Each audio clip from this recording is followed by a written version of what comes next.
మనకి నిన్న మాంచెస్టర్ టెస్ట్లో చూసుకుంటే కేఎల్ రాహుల్ ఏకంగా 90 రన్స్ చేసి 90 రన్స్ దగ్గర అవుట్ అయ్యాడు కదా. అయితే మరి సేమ్ ఇన్సిడెంట్ మనకి 2017లో ఆస్ట్రేలియా మీద కూడా సేమ్ ఇదే 90 రన్స్ దగ్గర అవుట్ అవడం జరిగిందనమాట. అయితే ఈ 90 రన్స్ సంగతి పక్కన పెట్టేస్తే మనకి ఈ 90 రన్స్తో కూడా అతను ఒక 3 రికార్డులు కొలగొట్టాడు అనే చెప్పాలి. ఆ 3 ఎందుకు భయ్యా అంటే అదే చెప్తున్నా నేను.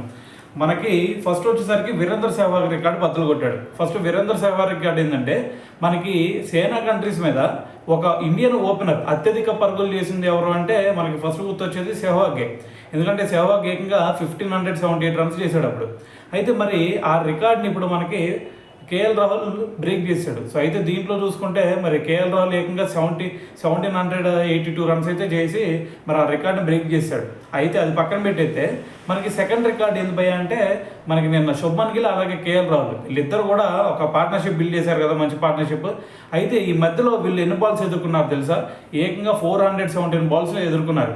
అయితే మరి ఇంగ్లాండ్ మీద ఇప్పటి వరకు మరి ఏ జోడీ కూడా ఇన్ని బాల్స్ ఎదుర్కొన్న సందర్భం లేదు. అయితే అంతకుముందు మనకి 2002లో మనకి రాహుల్ ద్రావిడ్ అదేవిధంగా సంజయ్ మంజ్రేకర్ వీళ్ళిద్దరు చూసుకుంటే ఏకంగా 405 బాల్స్ ఎదుర్కొని అప్పటి వరకు టాప్ లిస్ట్లో ఉన్నారు. అయితే వీళ్ళిద్దరు రికార్డును కూడా ఇప్పుడు శుభ్మన్ గిల్ కేఎల్ రాహుల్ వీళ్ళిద్దరు కూడా బ్రేక్ చేశారు.